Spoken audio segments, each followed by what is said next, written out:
അധ്യാപന ജീവിതത്തിൽ നിന്ന് വിരമിച്ച ശേഷം സരസ് മേളയിൽ ട്രെൻഡിനൊത്ത സംരംഭവുമായി സജീവമാവുകയാണ് തിരുവനന്തപുരം സ്വദേശി ശ്യാമളകുമാരി. കേരളത്തിന്റെ തനത് കലാരൂപമായ ചുമർ ചിത്രങ്ങളെ ആഭരണങ്ങളിലേക്ക് പകർത്തിയാണ് ശ്യാമളകുമാരി തന്റെ സംരംഭത്തിന് പുതുജീവനേകിയത്.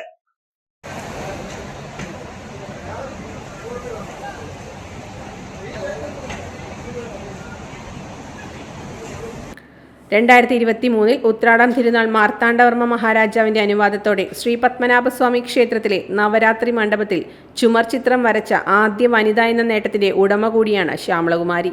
2017 നാരി ശക്തി പുരസ്കാര ജേതാവും കൂടിയാണിവർ. തിരുവനന്തപുരം ചെറുവയ്ക്കൽ ശ്രീധർമ്മശാസ്ത്ര കുടുംബശ്രീയിലെ സംരംഭകയാണ് ശ്യാമളകുമാരി.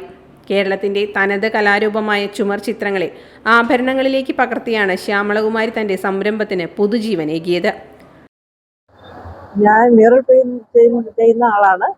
ഞാൻ ചെയ്തിട്ട് 10-20 വർഷത്തോളമായി മ്യൂറൽ പെയിന്റിങ് ചെയ്യാൻ തുടങ്ങിയിട്ട്.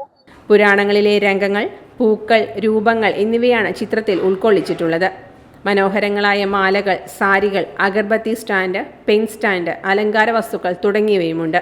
300 രൂപ മുതൽ 600 രൂപ വരെയാണ് മരത്തിൽ തയ്യാറാക്കിയ മാലകൾക്കുള്ള വില. 1500 മുതൽ 3500 രൂപ വരെയുള്ള സാരികളുമുണ്ട്. തിരുവനന്തപുരം മ്യൂസിയം ചീഫ് ആർട്ടിസ്റ്റായ ഭർത്താവ് ജി അഴീക്കോടിൽ നിന്നാണ് ശ്യാമളകുമാരി ഈ കല അഭ്യസിച്ചെടുത്തത്. തുടർന്ന് ചിത്രലേഖ എന്ന സ്വന്തമായൊരു സംരംഭം തുടങ്ങാൻ തീരുമാനിക്കുകയായിരുന്നു. ഇപ്പോൾ മ്യൂറൽ പെയിന്റിംഗ്, ജ്വല്ലറി മേക്കിങ്ങിൽ വീട്ടിൽ തന്നെ നിരവധി പേർക്ക് ക്ലാസ് എടുക്കുന്നുണ്ട്.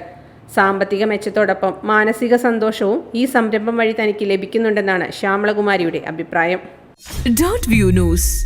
കാഴ്ചകളാണ് ലോകം, കണ്ടു തുടങ്ങുക.